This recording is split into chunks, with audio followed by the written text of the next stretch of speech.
So hold on a second. Let me see here. I gotta Have you stop. noticed- Have you Sorry. noticed that, like, especially with like the nighttime display modes on your Mhm. Xperia, that even when you set the screen brightness, it seems dimmer than it should be? It is a little bit dimmer It than it plays with it, should. right? Yeah, I think that dang it. Okay, I got nothing. Did you get anything? Let me see. I'm I know just it's, getting it pulled up now. I I was had gonna to say this delete isn't Powerball or anything, but definitely. Come on. This week on Xperia Watch, Should you Juan or and will you get in TK there? failed to get Android 11 on 11 Xperia Xperia 1 Mark II. US model. Yes. No. It's I mean, just not gonna happen. it's just never gonna happen. I don't Like, think so. I Sony, don't know. I want to make more videos about your products and I'd like like to. Yeah. new things on them, and I can't. We don't have the Pro anymore. We can't. I mean, we obviously have footage on it, but we just. Is this our veiled way of saying, "Hey, Sony, send us some $2,500 phones, please"? Por favor, 25, 25, not together. I will Yeah, gladly make you one additional YouTube video for your $500. Oh, I will probably make quite a few. Did you see the? Was it where I forgot? I saw somewhere where they were talking about possibly that the Xperia 1 Mark II should be able to, or did we talk about this last week? That you may be able to use external inputs to it by using an HDMI adapter. I think we talked about it last week, right? With Android 11.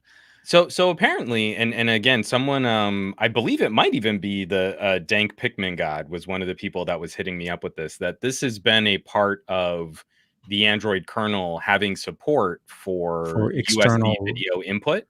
Uh-huh. And so if you had a USB capture card, you would have to get this like crazy app that's like for medical grade cameras. Mm-hmm. But that it's in there. Like we should be able to turn most phones into some type of display, except Android 10 apparently messed up the support for some of those features on a number of handsets. So really it would be Sony digging in to the Android kernel and the Android support for USB devices to bring it back. And well, they did that with the Xperia Pro. Well, the Xperia Pro features obviously the whole feature. You have an actual HDMI port in there, not just necessarily the support. And it was done on Android 10. It wasn't done on Android 11. So they did fix it there. If it does end up happening to be a feature of Android 11 on the Xperia Pro, on the Xperia 1 Mark II, that would be exciting. That would be exciting to be able to try to use that as an external monitor. Or, I mean, so the thing about it obviously is we won't have the native Sony app, right? The native Sony support for the monitoring. We won't have that. And then also, I'd be curious to see what kind of support there would be for capture cards that can really handle 4K. Yeah. So I bet we'd also be limited to 1080p video feeds, where 1080p 30 technically probably. That HDMI input on the Xperia Pro should handle the 4Ks. It handles 2160 resolution out of the A7S III beautifully. Well, I mean, the issue wasn't the phone. The hardware seems to be rated for a proper HDMI. It's Android apps and web browsers. Yeah. No. Yeah, browser support and things. Yeah, no, for sure. Gary the fireman is in the chat. How are you, man? The winner of Monday's some SGGQA's rally. I saw that. Monday Gary was the winner. I he was rallying everybody, gifting subs to a whole bunch of people. Yeah, super appreciated when that hype train comes a rolling, because I am super bad at the Twitch stuff, and you guys hit level 2, not just level 1. He spilled a little over too, huh? I like it. Like it felt really good, so I definitely greatly appreciated. I gotta say, welcome everybody to. Oh, that's right. Yeah, we didn't even say of the best of our week. Right now, we're doing this sort of rambling intro thing, but I think Sony Watch is gonna be the breaking news lead on our podcast until we finally get Android 11 on our Xperias. We will do it till it comes. Every time I wake up every morning, by the way, and I check it. This is like the most highly anticipated, just because of the feature set that it'll bring. No, for me it will, dude. The biggest thing, if nothing else, 4K, the 4K 120. there was that I had this idea for just like a one-off little mini horror film that I wanted to shoot, like a little ghost story. Yeah. And like I the thing I want to do, I mean, there's no reason why I couldn't just shoot this from like one of my Panasonics, but there's something about throwing a phone on a gimbal to get something very organic, but then locking crazy 4K super slow motion video. 120. Yep. That I really want to do that from this phone. I really want the challenge of using, this as the restrictive element, but then also as the content creation tool. So Yeah. I'm dying. I want this so bad. I want to see if I can pull off this little short film idea that I've got, and it's killing me. It's killing me that it's like everywhere else in the world but here. Always. We're going to be even behind Hong Kong when it comes to this. I do want to say, What's up, buddy? Thank you very much to Steve DeRoche for the super chat. Sabaho, everybody. Depending where you are in the world, it is actually in the morning. So sabaho to everybody if it's in the morning. Hope you're having a great day. And I don't think anybody will be in the afternoon. Maybe afternoon, but not evening yet, because we're like deep into the evening. There's a time zone that I'm sure is afternoon somewhere out there. TK and Juan after dark. That's exactly what this is. Absolutely be watching us middle of the afternoon. So everyone, I hope you've had a lovely week. We're getting ours kind of cranked up to the end. You made it to another Thursday night. You just gotta kind of survive tomorrow and hit that weekend and just another installment of a casual chat. We get to hang out with some friends. Exactly. Chat about some of the best things that happened to us this week. I feel it's critical, and especially for what we threw up in the title. You've been playing with a particular phone that's now out, and a pair of phones. A pair of phones. And right before we jump into that, I do want to mention one thing to our friends and supporters here, obviously in the chat. We are starting to carve out our channels. Well, our channels. Wait, hold on. We're starting to carve out the best of our week channels. I couldn't say that right. Our channels. TK is inelegantly saying that we're hoping that by this time next week, this will be streaming on its own YouTube channel, its own Twitch channel, and we'll have a proper RSS feed, its own audio podcast feed. So this will exist as its own entity that we're going to need some help just getting people on board, clicking the subscribe buttons, all that fun stuff. But that will have, like sort of a proper platform to host these where it's not just kind of getting eaten up by the YouTube algorithm on different separate channels. Absolutely what I was trying to say. You said all that. I just felt on it. So so whatever he said, and please. The information for the channel, I didn't know I was doing so well. The information for that obviously will be in the description below if you're on the YouTube side. If not, if you have a chance to check it out, you can definitely find the links there for both. I was actually in your chat on Monday with the best of our week Twitch account. I saw it. I went in there just kind of low key, just nobody noticed it. It's alive. So if anybody caught me there, Aditya, of course, good morning, Sabaho, man. Everybody's in there. And then JGJ is a tough name to say. But yes, no, hope you guys are doing well. So yes, to kind of follow the lead that you led me with in the beginning. I've been using the S21 Ultra and the S21 have been in the studio for about a week now. I've pushed out a few videos on them. I wanted to not get rid of, but I had a whole bunch of, like, the moment the S20 came out, there was a whole bunch of accessories sent over. So I got those videos finally pushed out. And I also pushed out a video on the N100, which I was really excited, as we talked about last week. But the main device that I spent the most of my time was the S21 Ultra. The S21 for me, I felt like I couldn't go to the S21 from the S20 Ultra, because to me that was the transition point. Right. I got it over on T-Mobile, and I wanted to do some just to see if I was able to even hang with it. There was a lot of things missing for me, at least from the experience. But then I started facing some other issues with the S21 Ultra. And I still feel the same as when we were last week in the things that I'm missing from it. Hmm. Uh, but the general feeling that I have with it right now is um, I like the fact that it has the S Pen. That actually turned out to be a little bit of a Hmm. surprise for me. I love the S Pen on Note devices. Uh, the S Pen on the S21 Ultra is a little bit. It's a different type of S Pen. It's not a powered S Pen. There's no passive power. It doesn't need power. But I find like Samsung for some reason decided that the accessories for the S Pen is meant for a left-handed person.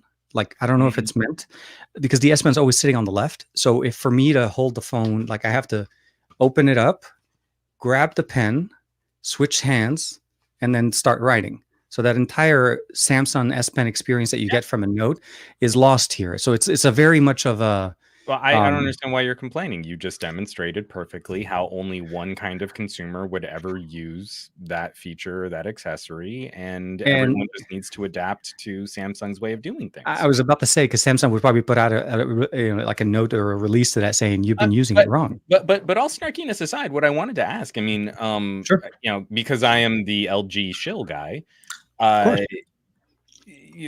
when you describe like how S Pen functions on the S21 Ultra, would you say that Samsung has found a way to do a passive stylus better than what LG is accomplishing with a Wacom supported stylus?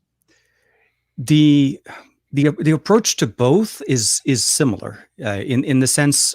So for the Wacom for the bamboo pen, if you're depending on what you're using, you are able to use some passive pens with the V60 or the Velvet. The S Pen on the S21 feels like an S Pen from the Note 9. Like it's an Okay. earlier generation of the S Pen. It's not a current gen.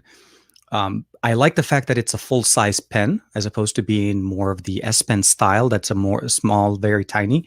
Hmm. Um, the placement of it is a little bit confusing for me because it's on the left side, and every time I have to use it, I have to remember to take the pen, remove it, and do the whole back and forth. It's not a natural, and it's because I've used Notes for quite a while. So that was the thing. I used the Note 20 where we did the collaboration there. Hmm. Um, if I had to compare what LG is doing and what Samsung's doing, Samsung's leveraging their entire history of S Pen support, right? So Right. they have a really good suite of applications, with the exception of the Bluetooth gesture applications. Everything else is in there, down to the the Good Lock module that allows us to customize the actual pen, some Hmm. of the gestures for it. So I like the implementation that I see there. It does require a specific case, which they have a couple right now that you're able to pick up, and that does include the S Pen. Um, it's a little bit of a toss up for me. I probably would say that if I had to pick between the two, I still think Samsung does it a little bit better, mostly because it's had years and years and years of Right. implementation of the feature. Where I find that the pen that we get with the Wacom pen there, if you're using, let's say, a Surface or other accessories that use Wacom based technology, that's where LG succeeds a little bit more. This S Pen works nowhere else. It doesn't work on any other accessory other than Note devices and the Right. S21, where for the Wacom, I can just open up my Surface and jump over and start working with it there, and jump over on the V60. So it's a little bit more flexible. But both I feel like very reasonable. It's a good accessory, although much cheaper to go in on the S Pen with LG as opposed to having to go in when I mean with the bamboo pen, because you can get it like as cheap as $25. Where with Samsung, you do need to get a case to get that. Oh But man, and like I've had so much fun pointing people like on Velvets and V60s to the Lenovo. oh yes, Did you yeah. ever get one of those? No, I unfortunately I wish I So you can Lenovo. still get these on eBay. Oh, okay. Have I really not sent you this? No, no, no. The Okay, one you sent me was the original Microsoft. Remember the one that so came with the so charger? so this is the it doesn't really work as well on video, but you do that floppy pen thing. So this is the Lenovo Active Pen for their convertibles and laptops and stuff The yoga, yeah. Hmm. for the yogas. On eBay, there are a couple sellers who are basically just racking these up as refurbs Uh huh. because consumers buy them and then the little quad A battery dies and then they go, "Oh no, my stylus is broken." and they send the stylus back Yeah. to Lenovo, and all you need to do is pop in a new battery, and they're right as rain. And so they're selling these off. I mean, I've got two of them. One shows a little bit more minor wear, like you can see, Mhm. like there are a few more scuffs Mhm. on the casing. They're like $12. Oh wow, that's even cheaper than the bamboo that I got. Because I Yeah. got the it's somewhere on this side. I have it. Yeah. So the bamboo that I have is The very first it bamboo I got, I ended up paying like full legit 100. You retail. It pay was for the like, yeah. no, it was it's the also like this one, so it has the little quad A battery. I think it was like 60 when I So Aditya is asking. So what's the model number on that? Is that Lenovo? Oop, don't know. It's like Lenovo Active Pen refurb on eBay. Later in Aditya, I can also try. Please remind me because my brain is Swiss cheese. But I'll shoot you a link. And again, most of the time they'll only ship to the United States, which is also another one of the bummers. But I've heard of other people digging them up internationally, and even though they might be a little bit more expensive in other regions, they're often mhm, still cheaper. And literally, I've gotten two of them mhm. and both of them came like the batteries were dead, but I popped in a new battery and they've both been working great. That I appreciate. Well, I think the since the V60, I've come to appreciate the bamboo pen a lot more. Mostly because I have the Surface Pen, the standard Surface Pen that we had on the Surface book that my wife uses, and the bamboo pen just works. I like the style of it more. It looks like a regular pen. You want to put it in your pocket and clip it. You want to put it in your, it just fits and it really works really nicely. And I love the implementations that we saw in there with the customizations of the button, the shortcuts, Mm-hmm. all of the things that LG finally did. And I hope that they really, with whatever they decide to do, that support stays in that series. For So sure. be it for the Velvet, be it for the V60. Um, but apart from the S Pen, I feel like the S Pen approach that we get there essentially is they're saying we will give you S Pen functionality if you decide to pay $1,300, $1,400. Because if you think about it, it's a $1,200 phone, another $70 or so accessory to get the S Pen with the case. So you're upwards of $1,300 at this point. Where I feel like the V60 gets you that all for, but basically 830, 850 if you're able to get it. With the S Pen, not the S Pen, with the bamboo pen. So keep that in mind when you're thinking price for functionality. I think the V60 still kind of wins it for me. But when it comes down to, most advancement in actual S Pen functionality, yeah, I feel like I still feel Samsung has, and rightfully so. I mean, they've had years of improvements Well, to do so. it's definitely, I mean, like, I feel a part of the conversation, we need to talk about who's the outright winner. I feel like that is a very important aspect of how we grade Hmm. tech and how technology improves. I feel what we're not doing a great job of lately is grading technology in the kind of correct price window Yeah. where, I put out a cranky video looking at the cameras between different phones with different sensor sizes. And I can clearly show, I mean, I can easily show where at the limits of a smartphone camera, why you might see advantages on phones with larger sensors. Yeah. I But was for I the was I was in the chat on Monday. I made a few mistakes in those guesses.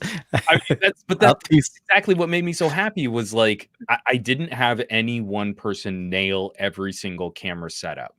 And that's kind of to me the testament of a more fair analysis of these photos. Not me telling you which photo you should like, letting you kind of look through these and see like the pros and cons of these things free of that kind of editorializing.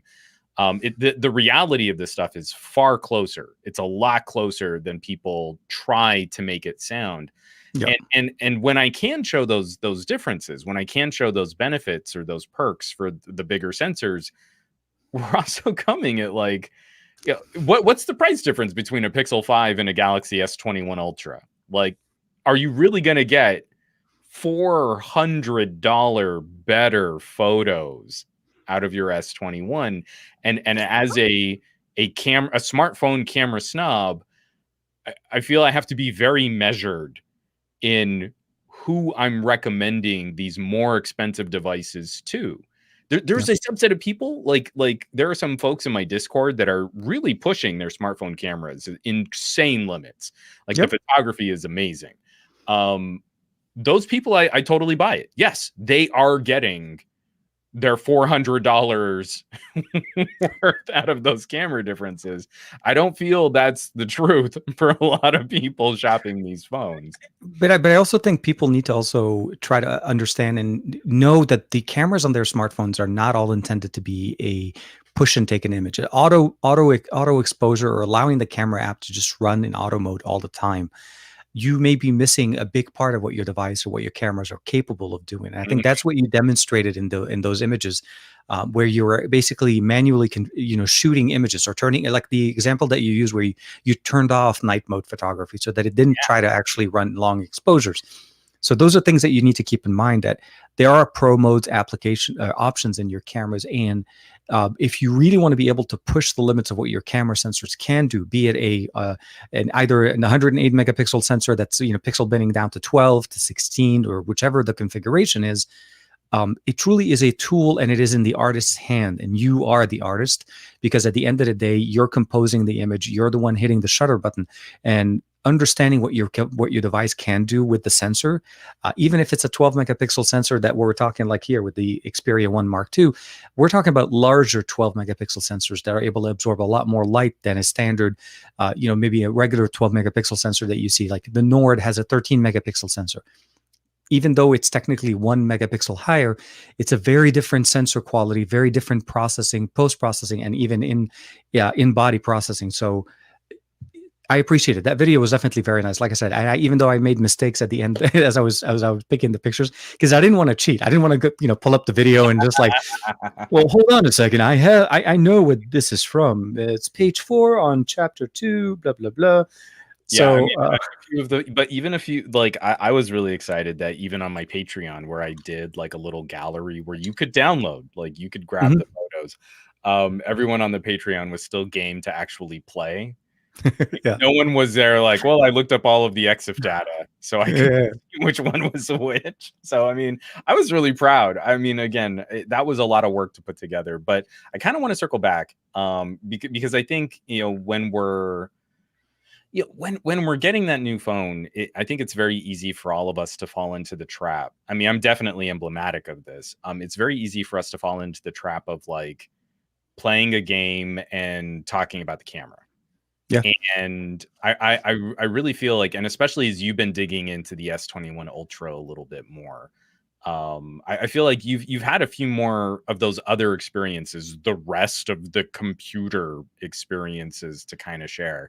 And I feel it's in that category where I mean, it's obvious I'm not super excited about this generation of Galaxy, but what I'm hopeful is, what I'm always hopeful for with Samsung is the continued iteration and improvement on the rest of the computing features, like the things that actually kind of get us through our day, the way that we get work done, the processing power as it sort of relates to getting that work done, those kinds of things. I was wondering, especially now that you've had it for a little while and you've kind of at least put it through more than one recharge cycle. Oh, no, absolutely. Absolutely. And just a little teaser for tomorrow morning's video, or tomorrow midday video. The 888 powered laptop will be featuring its own little, because you have to be able to test drive it and make sure that it runs. Our next stocks are always appreciative. So I've gone through, I want to say, at least six to seven power cycles through this. As far as overall the way the setup has been running, I've kept it at 120 hertz adaptive, obviously, and at WQHD. I didn't actually decide to go in and keep it at the 1080p, but I also turned on performance mode. So for me to get it's kind of like the weird thing, like you have to remember, it's like, if you want the best of Samsung, you have to remember to go in and find this feature that nobody told you about, so that you can get the leveled performance, because it does kind of, and as we talked about it last week, not that I really believe benchmarks are truly representative of how the system runs. But if you turn on WQHD, or like 2K resolution, and you turn on 120 hertz adaptive, the performance of the 888 dips a little bit, and that's because of the resolution on the display.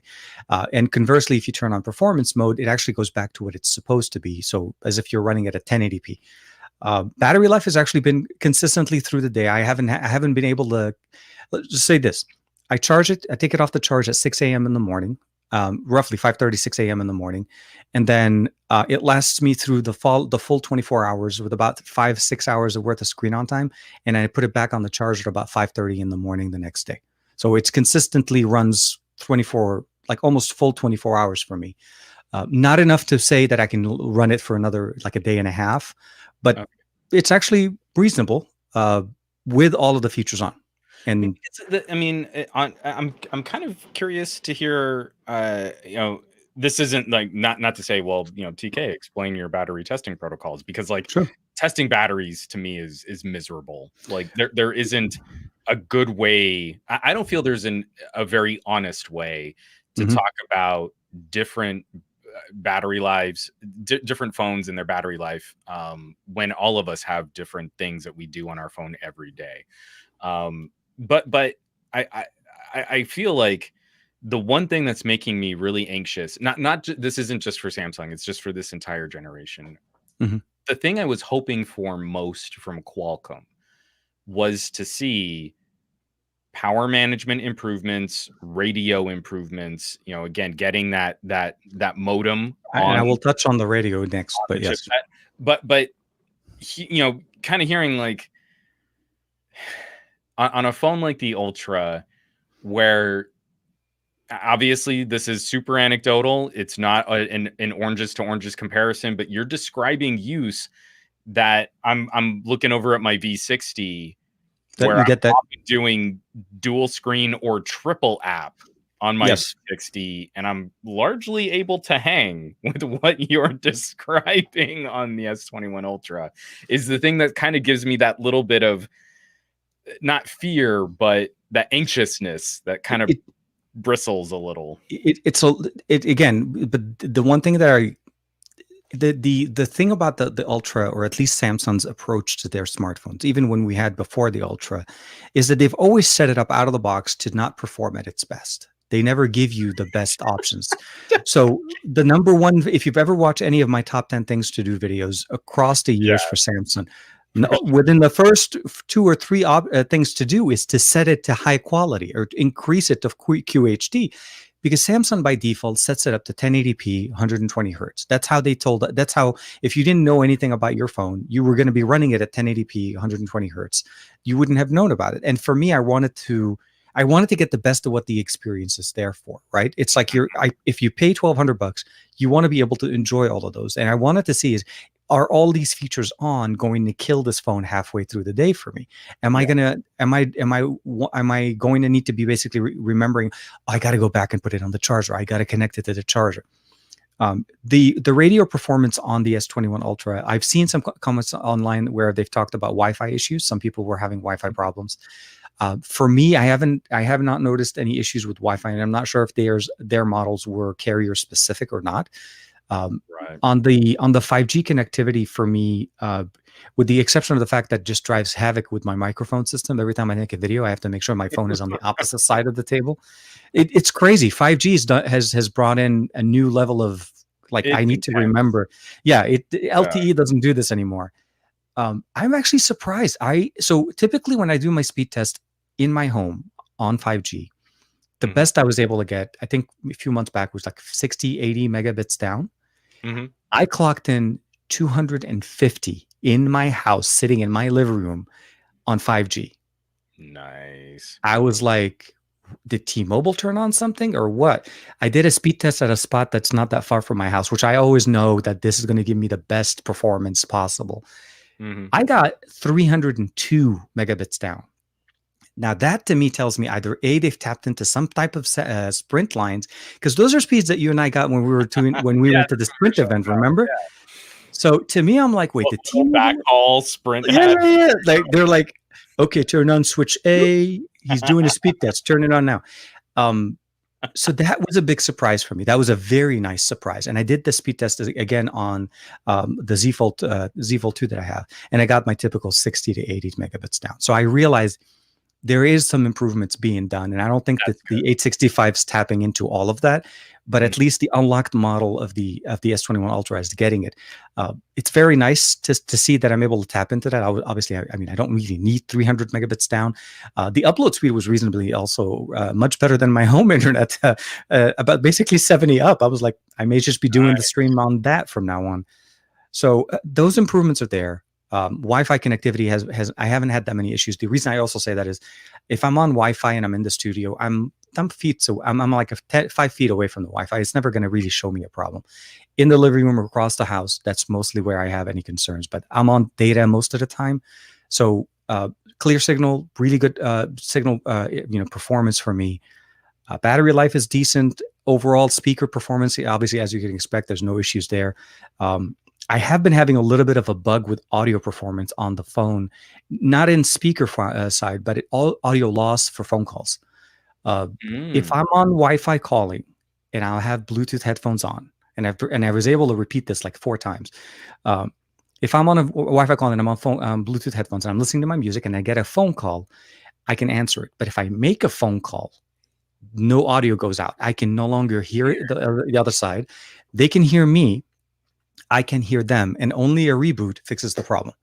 And I don't know if it's a bug or something to do with Wi-Fi calling, because this is not a T-Mobile Wi-Fi calling phone specifically. Right. This is unlocked. So there could be there. I can't really speak too much to it, but it drives me crazy because I've had a couple of times where I got a call, I'm talking whatever, and my wife, while we lost the call, I'm calling my wife back, and she can't hear me, and I have to wait through the process of power cycling the phone to be able to make a phone call. So that was a little bit of a hiccup here and there. Some inconsistency across some apps, like WhatsApp works a little bit weird. The cameras don't show up correctly. No. You have that wrong. Samsung now has the best support for WhatsApp and Snapchat. It's supposed. Yeah, no, that's what I thought. Like, that's what you meant to say. It was just I meant to say Samsung's the best. Bling. Exactly. I mean, Nawaz-san has a comment here. I'm extremely disappointed with S21 Ultra. The camera is not impressive at all compared to the price that Samsung has asked. I don't want to try to argue or dismiss the feelings that you have with the phone that you're using. I'm not trying to argue or debate. I feel every generation that we've seen these kind of iterative improvements to our premium, really expensive tier devices, we've done a very irresponsible job. And I don't mean TK and I mean just the tech community at large. We've done a very irresponsible job of not pointing out what those advantages really are. In shooting on phones like the OnePlus 8 Pro, a massive 48 megapixel sensor, the Samsung phones with the 108 megapixel sensor, they're really not the best options for just the casual point and shoot, auto HDR goodness kind of shooting. I think we're good pulling that off on like a Pixel 4a style device. Yep. Where these sensors really come into their own, and where I feel people do start to get their money's worth, is when you start driving them to a higher degree. When you start crafting more of your composition, when you start editing from those photos, or especially from the raw files after the fact, when you're digging in, if you shoot in raw, settings, there's so much amazing data to play with. But then when you let the camera decide all of your shooting style for you, I feel it still makes the same wrong decisions that we've always seen Samsung cameras make.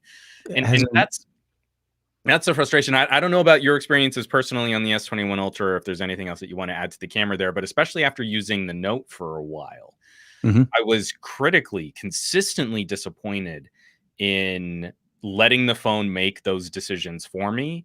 Yep. And then I've got some of the raw files of some of like the flower macros that I was taking are just stunning. And then I've got a ton of information to edit from when I really want to finish those photos off. I mean, it's just such a gorgeous piece of raw data to play with.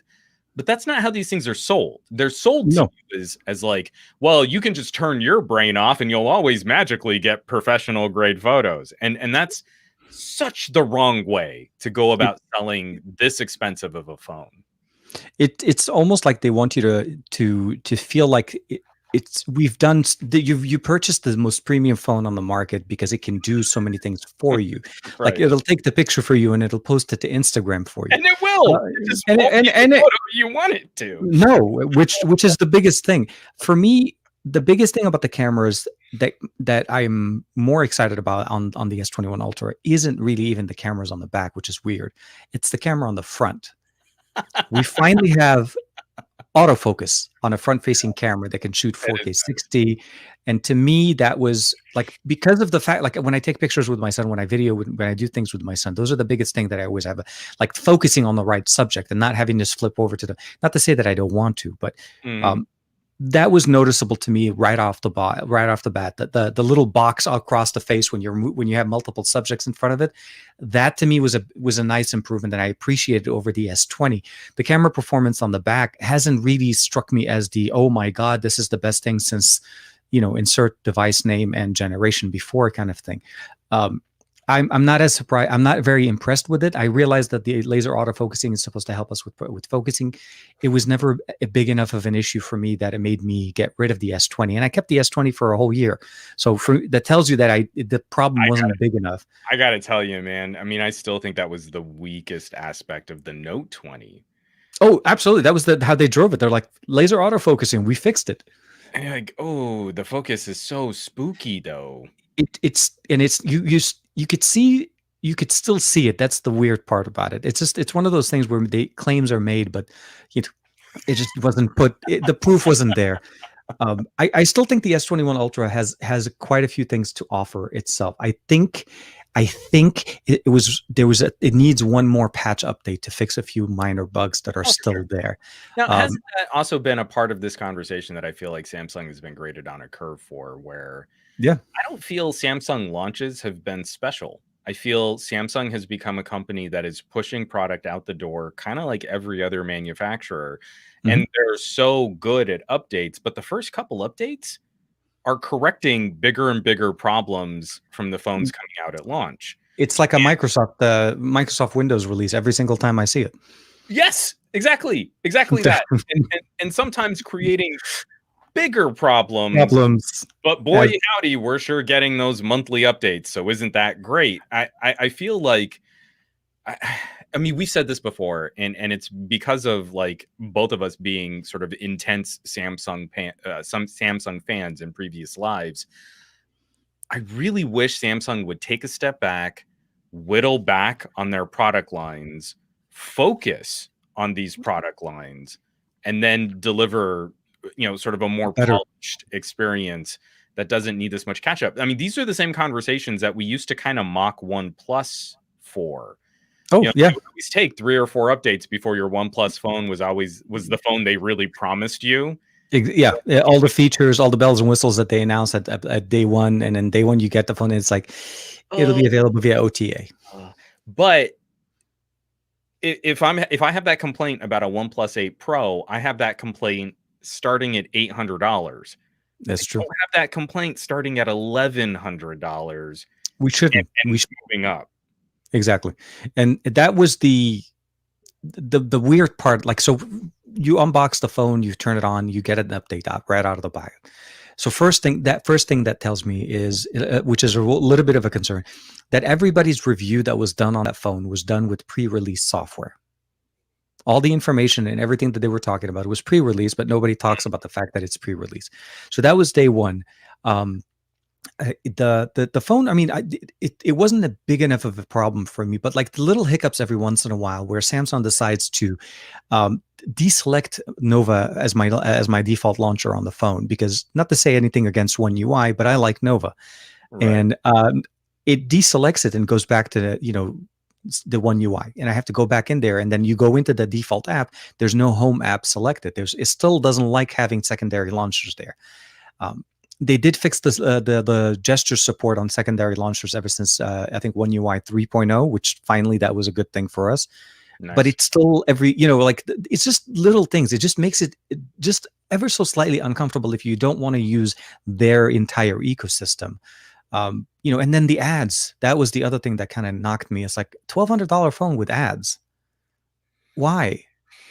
Well, I mean, hey, according to people on Twitter who are very critical of people who criticize Samsung, you did it to yourself. So what you need to do is go reading through all of the end user licensing agreements and all of the information on what Samsung experiences you're signing up for, and it's really your fault. You didn't it dig is my through like 7 or 8 pages of settings to figure out exactly where your user data is being sold off through all of the legalese that is that. presented to you when you're setting up your phone. I mean, Yeah. that's not on Samsung. Samsung No. doesn't have to make this easy for you to understand or give you those tools during setup to quickly disable advertising. You wanted ads Yeah, on your phone. apparently that's exactly what it was. And one thing I did do that was Oh, the wait, first time I've ever done.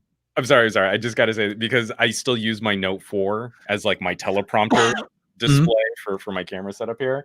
Got a notification telling me about the amazing new Galaxy That's- S21 Note 4.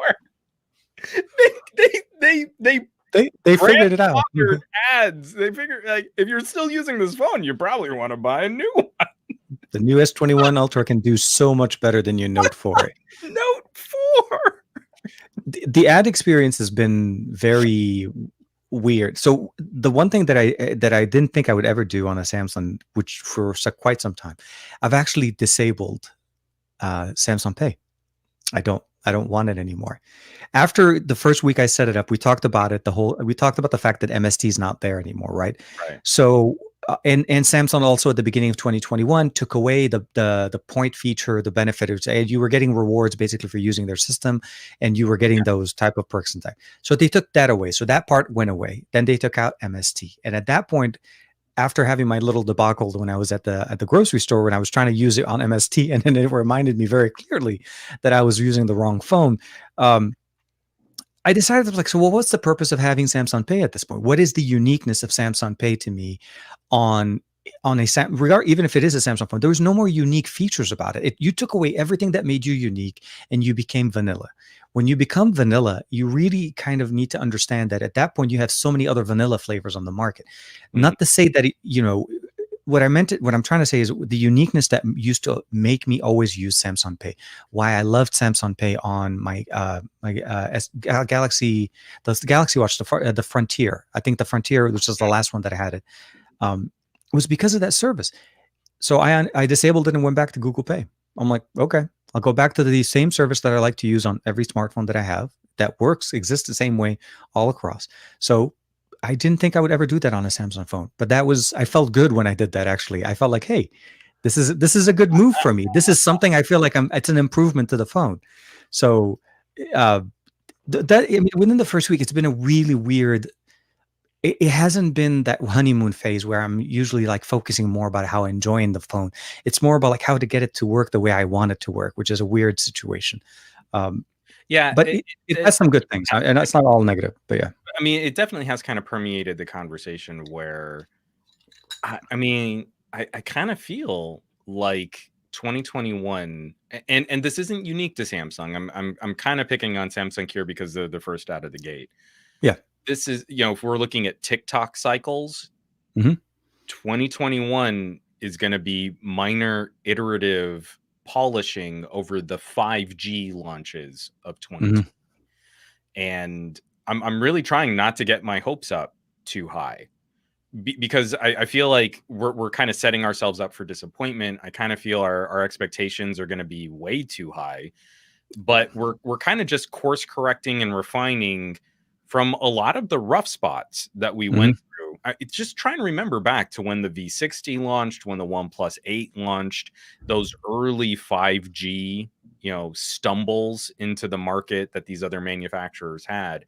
And now Samsung, I think the Galaxy S21 kind of shows us like, hey, phones in 2020 were good, but it took us an entire generation. It took us an entire cycle to kind of get a few of these pieces and parts and bits working the way that they probably should have.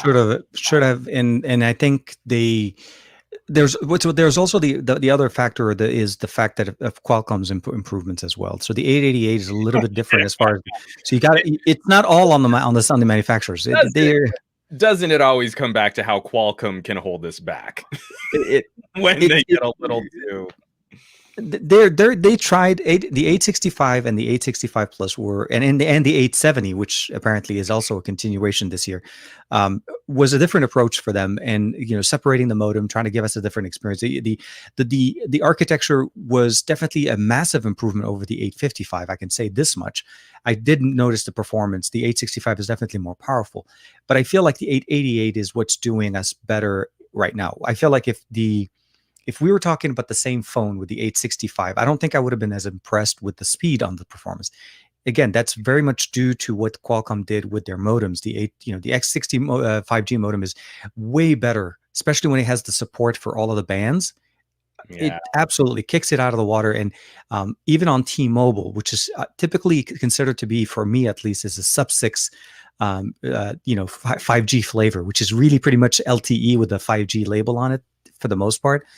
But once I got 2 something and 300 on the S21 Ultra, I was like, oh, that's what it's supposed to feel like. So that's 5G that they've been talking about for the last couple of years. I can finally say I have it.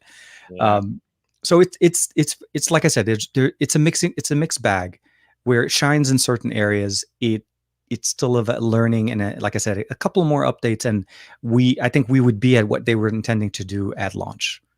yeah. But I think, and that would have maybe happened if they decided to stick to February launch as opposed to moving it to January, because of that whole Xiaomi thing conversation, which I think we talked about it before. Yeah, for So sure. I mean, I want to be more excited about watching the next tech generation cycle, and so many of these moves just feel kind of cynical. And I I don't mind. It's like last year. I'm looking at V60s and OnePlus 8 Pros. I had zero issues with OnePlus pushing a more expensive variant of the. I was excited to see what they were able to do if they had a true, like, what do they see their flagship to be like, because they've always been the flagship killer. That whole moniker has always been there, and then the 8 Pro was truly their first, like, look, this is our everything and under the sun, everything we can offer you, Where and even then some. Pro kind of had a few things like, well, it doesn't have this, and the periscoping camera is kind of nifty. The 8 Pro was there like, we're going to put all these pieces together in a very Oppo kind of way, Mhm. try and represent like a premium tier multimedia and content device. And Wireless charging support, that was the big thing that I like. For years we've been wanting them to give wireless charging at a CES. They told us, well, we will do it when the thermals are right, whatever. We got wireless charging, 30-watt wireless charging, reverse wireless charging. It was a whole slew of things. This is why the 8 Pro to me was, like I said, it's when a company wants to do a flagship, when they want to do that pro feature, that's what your intention is, to give you everything under the sun and just build on everything else. Don't take features out, add features in. yeah, And the S21 Ultra for me is for very much a tailored experience of what we saw last year, uh, with very minor few things that I don't feel like a lot of people may even notice. But I think definitely improvements on the SoC was a big part. I don't have access to the 2100, the Exynos 2100, which I was hoping to get my hands on. I would love to see how that variant does this year. Is it truly that much where the Qualcomm is making it shine this much, or did they really fix also their the 2100 series? Because that a lot of people are saying good things about it, but unfortunately we can't test that out in the US. It's hard. yeah. I mean, well, there are import fees and stuff like that. But again, I'm Oh, trying yeah. to focus my budget on just trying to make it through the year, not make my channel a Samsung comparison channel for all the different variants. But So I'm you'll be see Sam Gadget Guy as Sam. opposed to You're some right. That's old. hashtag Sam Gadget Guy. Maybe that's why they don't send me review devices. Just The change it. It's easy. I'll help. I'll show you how to do it on YouTube. Just change tick, it. tick, tick. Yeah, I yeah. just gotta redo all my logos. No, I really liked some of the commentary coming from Gary. Gary explains. Mhm. He started doing some speed test Gs and then some longer thermal performance. And I mean, we're seeing the improvements, but it still kind of feels like Exynos is a bit rougher around the edges when you drive it harder, when you really start getting into that thermal throttling. It's why I think I've got this frustration for Samsung as a global brand. Is they're not selling the same experience to every region. No, If it's fair to criticize LG when some LG phones in some regions have different features or different And- different parts and pieces, I feel like that's an even bigger concern when you're as global a brand as Samsung. Like we should actually be more critical of that when you're supposedly the number one. So again, it's trying to untangle everything just gets to be overwhelming and exhausting. Like even for us tech reviewers, let alone for the people that just like, hey man, my phone's 4 years old. What do I buy? That kind of stuff is really where I feel a lot of this tech apathy comes from. Absolutely. And speaking of tech apathy, actually, maybe it'll be a good way for us to segue a little bit to a conversation that I think you started early this morning. No. Well, to be fair, I didn't start the conversation. Oh no, Reddit kicked my ass. I was trying to lay the track into that conversation. So yes, it all started up over on Reddit, and I have to say, I first saw the notification over on the Patreon, and I watched the. It was like I didn't know what what is he talking? And then so yes, short answer. Well, why don't I just let you introduce the video a little bit? So there was a video that you dropped this morning. You said started on Reddit, really? So you're on the Reddit, the glowing rectangles, right? No, on Reddit starter packs. Let me screen share here real quick. And is that better? Yeah. So let me share that. And just to reference Aditya, no, the Note 20 Ultra doesn't boot Android anymore. It's gone. It doesn't count anymore in 2021. Note 20? You mean that phone with the Snapdragon 865? Yeah, Oh. no. Who could even use a phone that has such an old chipset? You should go buy you should go buy the S21 Ultra because that is where it's at. So let me bring I will happily point people to using Snapdragon 845s because it's plenty of power for you to get your done. Absolutely. Don't believe the hype. You're doing fine. I mean, even up to like rendering 4K video projects and playing some decently graphics intense games, you're good. So anyway, my pals on my Discord shared this image, which is a YouTube tech reviewer starter pack. And I don't know if you're familiar with starter packs. It's just a funny way to kind of straw man condense a community of people into like 3 or 4 images and a bunch of jokes. It's very, very common Reddit. It is. And man, if a whole bunch of this doesn't hit really close to home for those of us that make tech videos on YouTube. The titles I mean seriously, like I mean if you just browse the tech channels, you're bound to hit one of these, and it was just it was epic the way you were covering though the comments. You had side scrolling on the video. If you guys haven't had a chance to check it out, I'm sure most of our viewers have seen it, but yeah. So this came not yesterday. Was it yesterday or the day before yesterday? I can't remember. So anyway, my pals on my Discord shared that, and we had a good chuckle. So when someone said like, "Oh yeah, I pulled it from Reddit," and you're like, "Oh yeah, I've seen Reddit starter pack." So I go, and immediately when I fire up my Reddit app, it's like the second entry on the Reddit front page. I sort by all. Like I don't just do my front page. I mean, like I just go to Reddit. To the actual, it was the number 2, and like, whoa, hey, first of all, starter packs usually aren't like front page top 5 kind of fodder, and man, techie stuff isn't usually Reddit front page top 5 fodder. So like, what's going on in this Reddit post? And I start digging into the comments, and if you've ever had like that really good friend of yours who's good at kicking your ass and like giving you that reality check that you need. His name is Juan. Do you know him? No. No, I mean, we've had some soul conversations. I mean, like, sorry. I keep you in my list of confidants, but like, God, I mean, just absolutely brutal and scathing comments, and hundreds of comments on this post. And I'm reading through, and at first I'm getting super defensive. Like at first I'm like, well, that's BS, and oh, you're not, taking that into consideration. And like the more I just kept reading through, the more this sense of frustration started. It started resonating with some of the main issues I've had in my own YouTube existential crisis. And by the end of it, I'm just going like, yep, I mean, you've got me on that one. And totally. I definitely fall into that trap too.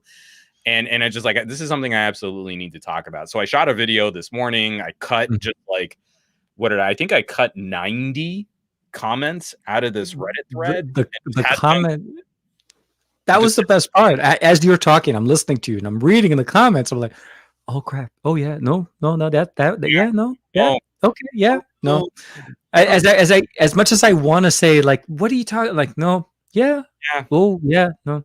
But I mean, it's like, and some of them, like, I've been pushing back against very aggressively too. Like, the bottom one is the funniest. Like, you can clearly see the huge difference in camera quality, and it's obviously the same picture side by side, and you're like, this was right after my Pixel 5 video, where it's that's why I felt like it was a perfect timing. Like the timing was like Reddit saw the video and they're like, okay, Juan, that's a little too far, bud. Showing proof of what you're saying in your video, that's taking it too far. You're supposed to just say.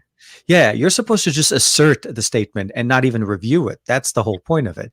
You should just say what it is and move on, Juan. If I've learned anything from major tech reviewing outlets, all I'm supposed to do is just slobber all over whatever two companies are sort of generically the most popular. And I make a bold assertion like, no other phone deserves to be compared against these two players. And then I never need to show my work. And my problem is I show you like evidence of my opinions. And then that's sort of, that's not the right way to do it. Because then you have data. And if you have data, then you can come to whatever conclusion might be better for your needs, when I should just be telling you, oh no, go buy the $1,300 bestest phone because it's the only one worth having. Exactly. I'm glad that you know it. I see. This is the whole point of the starter pack was trying to do. It was trying to just bring you back. Yeah. Just bring you back to reality, man. Come on. And like, I'm definitely preaching to a choir here. I feel like our community, we get into these conversations with you because we enjoy starting the conversation. I mean, neither TK or I really like being the final word. Like, yes, no. I never want to be the decisive saying this is bad, this is good. I always try to let the text speak for itself. It truly is a decision that whoever's making the decision needs to make it with the best set of information available. That's the whole point of the videos that I think we try to put out. It's not the intention to say good, bad, insert fruit or galaxy, stellar, astronomical company name, whatever.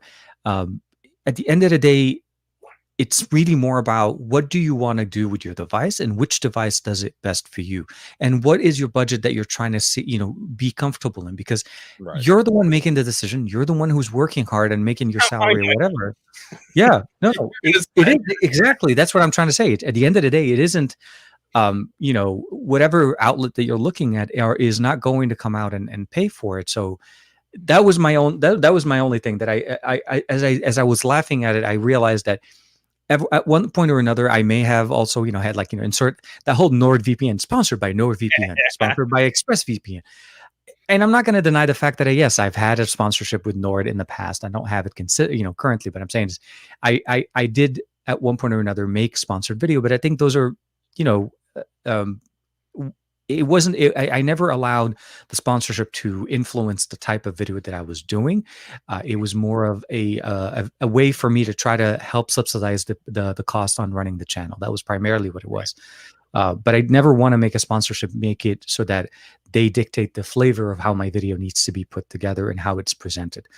That always is the approach if I ever do take on any kind of sponsorship. So, But I mean, wrapping all that up, and I yeah, think it's something that in me making, like, I wrote and shot a video this morning. I edited it all up. I cut out all of those comments. I cut out like 90 comments from this Reddit thread, and the reaction it's getting has been almost suspiciously positive. Like, I was expecting there to be a bit more conflict, but it's definitely, there's something in the air. And TK and I have been talking about this for a while, both on camera and off camera. There's just this existential, like, anxiousness, this existential crisis that, like, what we're doing isn't sustainable, but we also need to find a way to continue having these conversations, because these are sort of the nerd fulfilling, soul replenishing conversations that we both really want to have. And it's been very encouraging, seeing the people that are kind of like popping out of the woodwork to say, like, hey man, I don't really watch tech reviews anymore because of all of this stuff that's been mentioned here. Just thought I'd say hey, and then they kind of go scurrying back off again. But from other reviewers and stuff too, it's I saw the support. Yeah, no, over on Twitter. I mean, I saw quite a few names. I saw Isa in there. I saw some of the other creators as well. Leon, Jason. I mean, Yep. and like, I've been reaching out to a couple other folks too who are, man, like, well, man, this was just a kick up my backside, and now I'm just so demoralized. And you're like, not the point, like, not what I'm trying to do. I'm not trying to make you feel bad, but we can all look at this, and we can get this sort of swift slap across the face in a funny way. It's like, you know, the meme itself is like the spoonful of sugar we need to kind of get the medicine down our gullets too. And so it's just like, we're into February of a new year. We're still in ridiculous sheltering conditions, and still looking out for the stress and the and you know, looking out for our family members and trying to figure out what to do with jobs and work and school and all of this stuff. It's kind of the right time. Yeah. Yes, Aditya and Hill, Phil Collins. It's perfect. It's Some there's Phil Collins guy. where I now can is the right feel time to kind of have this it. moment. I don't know why. I that whenever you say something in the air, I just feel like that. That's I just Phil Collins playing that. Oh my god! I just had a flashback. That's just how bad it is. I love that song. It is, and I think I think that's why you're getting some of that, somewhat of a more of a, like you said, a little bit more positive, because we really need to be able to look at ourselves from a little bit from an outside point of view. When you're too vested too much in a specific experience, it's no different than even with normal life. Like whenever you're doing something and you're hitting a wall and you can't do something, you're not figuring out exactly what's working. Sometimes it helps having somebody from an outside view Just to go. help you. Yeah, just like you're making too much of a fuss. And I think at the end of the day, if our goal is to insert any of the starter pack, basically, if that's the goal that we wanted to, we wouldn't be doing the videos. This is something, at least I can say, that that's not the goal that I'm trying to shoot for. That's not the point of the channel. That's not the point where when I started at XDA, when I was, when we started, Juan and I doing collaborations and doing things, it's because we want to be able to talk about the tech and let the tech help, shine. If it truly is a good piece of tech, let it shine. If it's a piece of tech that peels as I'm peeling off the back of the phone, just because Juan decided to go cheap on the phone, that's just the way it is. That's just the way it is, Juan. I'm never going to let you. I'm never going to let this down. I know. It was a couple of years ago, but just take care of your stuff, man. Come on. Ever. That is always going to be a topic. It's been memorized. It's been basically immortalized in a YouTube video of me peeling the back on a gaudy phone. People have forgotten about our YouTube channels. That will still be an inside joke for us. They'd be like, some guy, he peeled the back with the sticker. How does that work? It's a new feature. Brought up that again. Oh. But no, truly though, I think with that being kind of like the main thing is, I felt like it was a really good, refreshing conversation. It took me a second to figure out what post you were talking about, because I had to go dig for it. And once I found it, it wasn't that hard. Well, yeah, it really wasn't. I mean, you search for it, it pops right up. Super easy.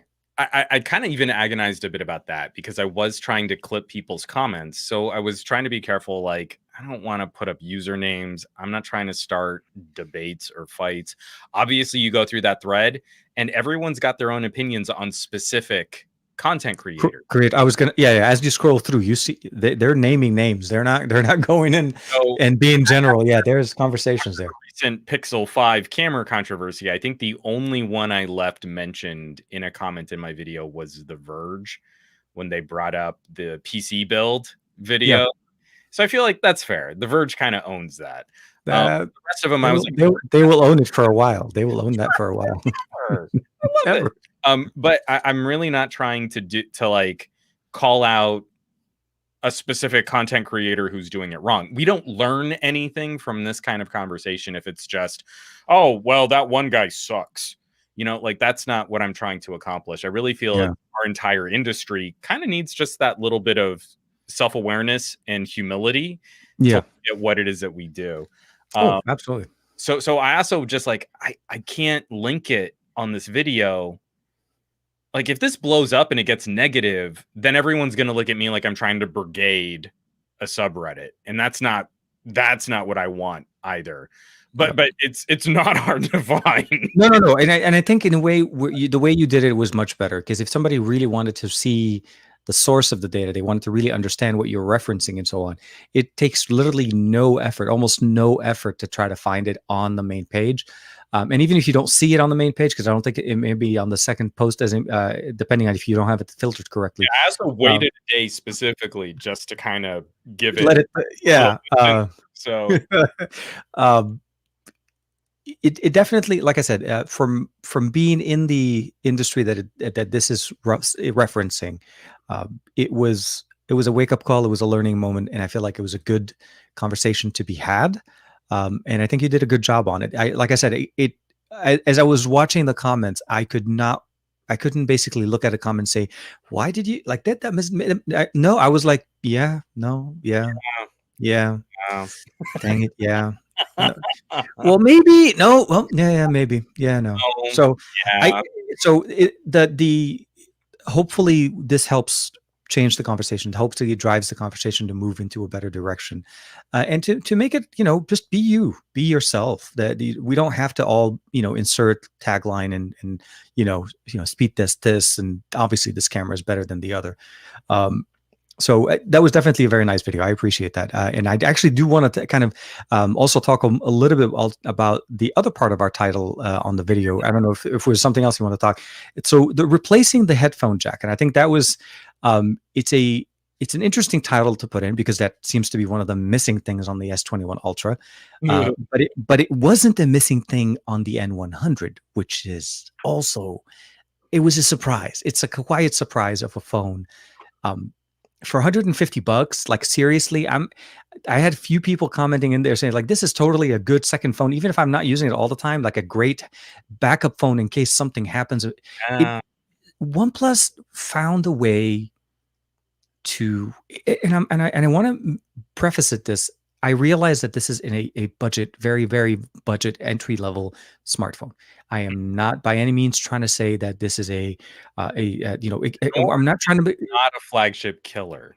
It's not a flagship killer. This is a Nord. Yeah, this is purely a Nord, and what Nord is standing for the price point that OnePlus is offering it. Oh, speaking of which, OnePlus is having a concert tomorrow on with online. It's a T-Mobile or a Metro concert for the Nord N100 and N10 launch. Okay. But that was out of the blue. I got an email about it earlier today, that the Metro by PCS or something like that are doing this thing. But anyways, that's a random TK blur, mine not working 100%. It is truly a surprising phone. Only one of the sensors on the phone works great. It's a 13 megapixel sensor. It's the best of all the options that we have. But Honestly, if I was just to say basically I had to turn in my phone and this was my backup phone, I would have no problem sitting with this for a couple of days waiting for my phone to come back for me to be able to do my normal stuff. It works. It actually has pretty decent LTE radios in the US, which is really nice. I was clocking in 130 megabits down. I'm like, dude, that's a $150 phone. I don't even need 5G on it. I mean, I really I understand the geek betrayal. That's too strong of a word, but you know where I'm kind of going with like Mhm, OnePlus was this brand, flagship killers, really targeted the sort of hardcore enthusiasts, and we never let them grow up out of that idea of their company. mhm. So I get it, but I mean, a little perspective. I mean, just a little from where we've been over the last couple of years, and like I haven't played with the N100. This is more kind of going off of the Nord N10. Yeah, That's that's true.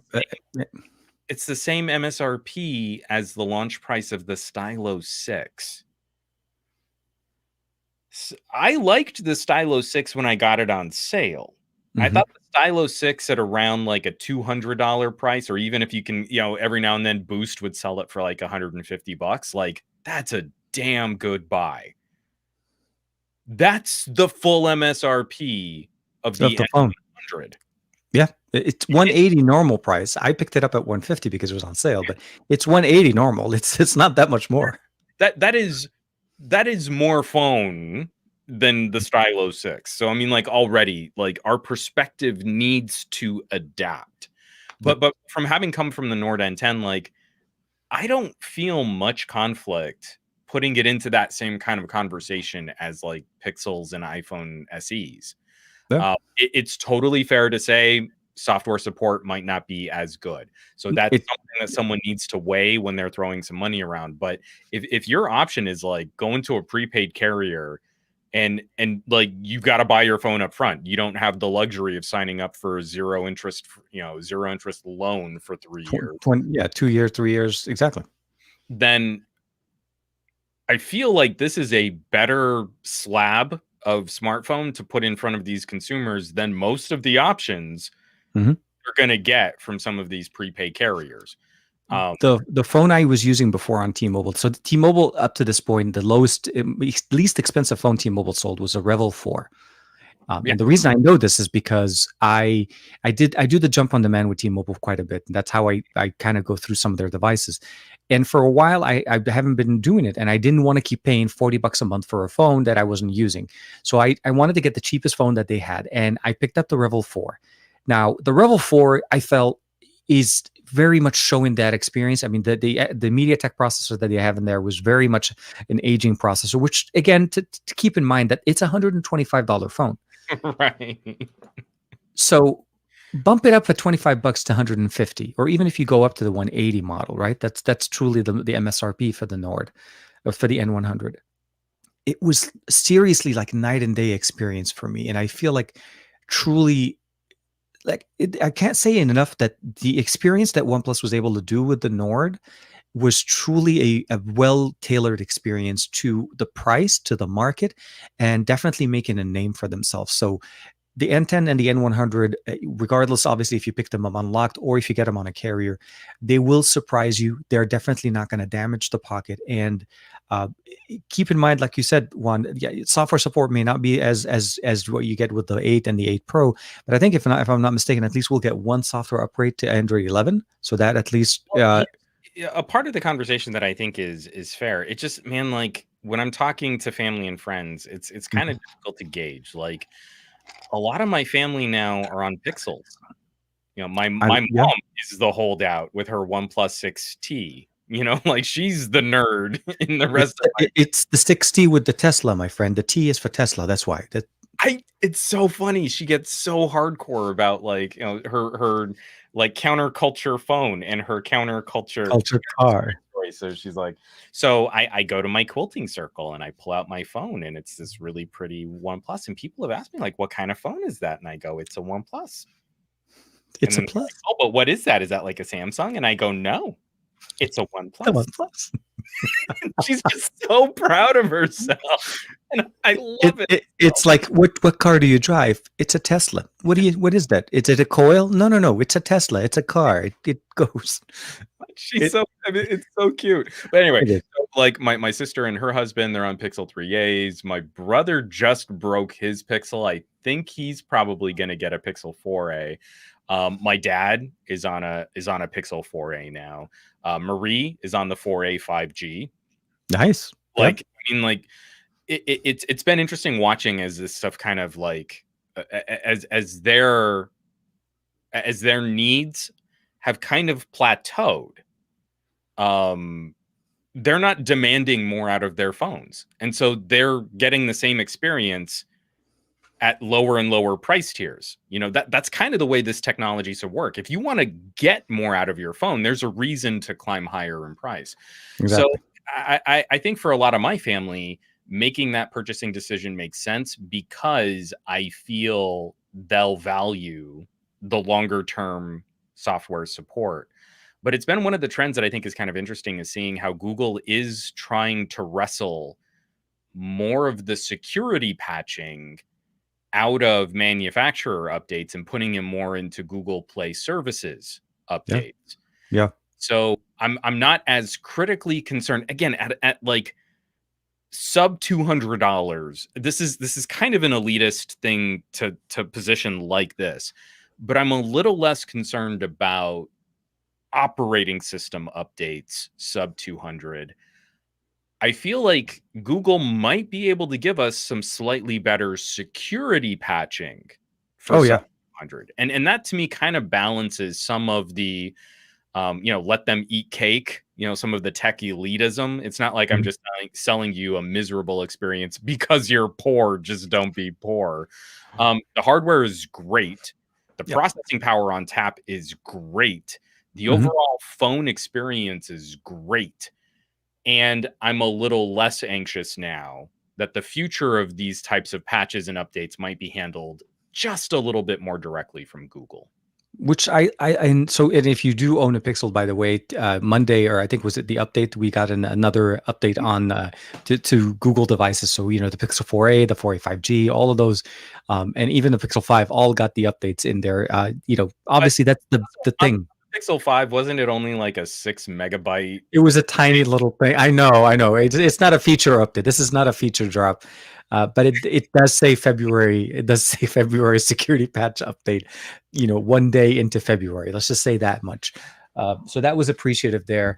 I do want to acknowledge there was one comment in there before we jump into the headphone jack conversation. Sorry, I kind of sidetracked that one. I gotta say, and I can't speak to the N100, but if you catch my video on Patreon for the N10, Mm-hmm. OnePlus might be delivering a budget audiophile device. And I saw the video, so I know what you're referring to. The N10 I feel like performed for me when I listened, for the at least for my end, because I didn't go into deep dive with audio performance. The Mhm. N10 performed better for me when it came to audio quality from the headphone jack than the N100. Although I would although be very surprised if the N100 had the same. not the same it doesn't, it's not a bad headphone jack, let's just say that. The audio quality with the tuner that they have in there, the EQ that they have built in, is decent enough for audio performance. It's not the most powerful headphone 3.5 mm jack. I feel like the performance on the N10 for me sounded much more fuller, better. It was able to drive the audio better for me, but it wasn't to the point where I would say like the headphones is just bad. It actually is, it's decent for $150. Audio was clear, the music was playing really nice, and then depending which app you're using, you're able to get slightly maybe better audio performance. But at the end of the day, it's a tailored experience for 150, 180, and that's really what you're getting there. And I felt like that for anybody that's looking, like you said, you go into the carrier, you signed up for a new line, and you have to pay for your phone. This actually is a decent way to get in, and you could definitely stick with it for quite some time. The only thing I did mention, and I did put that in the video, I wanted to say is that, look, it's not a gaming phone. You can play games on it. It's going to be mixed. It's going to be a mixed experience, But again, you got to remember what this phone is intending to be. It's a truly budget phone. It's a large display, stereo speakers, 90 hertz. It's, expandable storage, headphone jack. I mean, the features that we're covering here shouldn't exist at this price point. That was to me. And I just wish they had a finish like this one. That was the only thing about it. The N10 had definitely a much nicer. Oh, that's right. And the fingerprint sensor on the back of the phone. Turned it on and then rubbed it against my face. Hold on. The show is changing very quickly. Ooh, after dark, indeed. Exactly. So I did kind of want to dovetail that into a conversation that I'm putting together in keeping with the name of our show, the best of our week. Absolutely.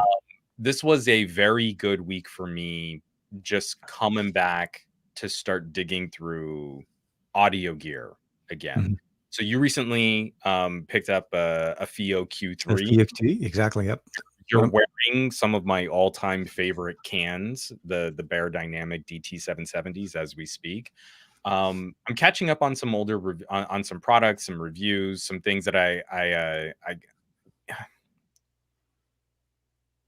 got really burnt out trying to tackle things like dongles and adapters, and like you just do so much listening and so much testing, and then oftentimes like the improvements are mediocre or iterative, or that maybe sometimes are even a downgrade. Like the amount of time I spent on the Microsoft Surface dongle for the Surface Duo was actually just was sort of soul killing, because like it's not good.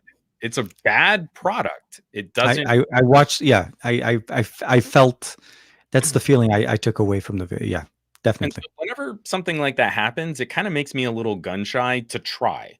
So it takes like a FIO Q3 to kind of light me up a little bit again, and like, ooh, maybe I want to try this. I'm reaching out to my buddies at Me Audio, just like they've got some good gaming headsets for kids that are volume rated, like some really fun stuff. But there were two things that this week I really got to dig into. I really got to like, let's push this. Let's see how far these things can go. And so the first one are the new open ear headset. This is the OpenCom from Aftershocks. So they're using their new bone conduction. So these are bone conduction. They're open. Yeah. There's open ear. That's right. Sorry. Yeah, you said it in the title. Sorry. Nice. They're using their new driver casings. So this is from their, I think it's called the Aeropex or Aeroplex or something like that. But OpenCom has an office style boom mic. I'm doing a terrible job of showing this off on camera. So it's better about boom mic for a more office style. This is their first like communicator, not a sport focused product, but their first like, communicator or office style solution. The improvements to the bone conduction performance is surprisingly good. Nice. Bone conduction has issues with low frequency sound. Bone conduction has issues with sound leaking, because I mean it's a vibrating pad, so vibrations in air, sound can kind of leak out. I didn't think we'd be able to fight physics to this degree, and Aftershocks has genuinely surprised me with this refresh of their gear. So there's going to be a full review coming out on these.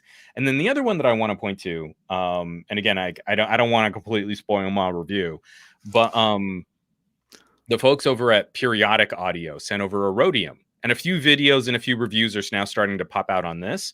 Okay. It's exactly like, we've seen a bunch of these before, a little USB-C style DAC. It's got like a little 3.5 millimeter dongle right there. I mean, their full list price is $99.99, but I think it's been perpetually on sale for $50 since it launched. Interesting.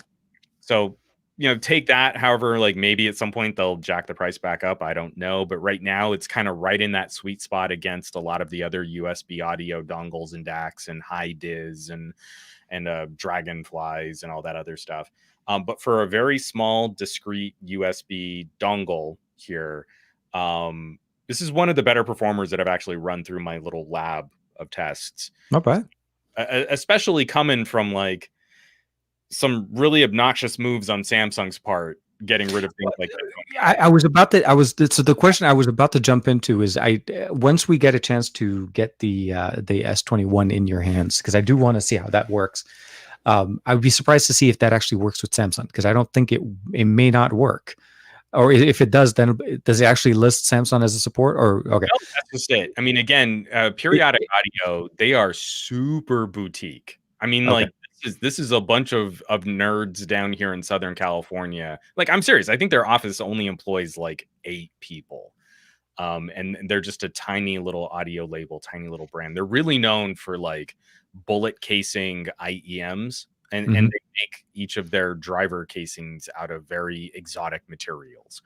And that's the why they're, Etsy, the Etsy of of I mean, headphone tech. not too far from. You know, Yeah, like yeah, yeah. super simple, but I mean, it's nice, but it's very simple. It's very clean.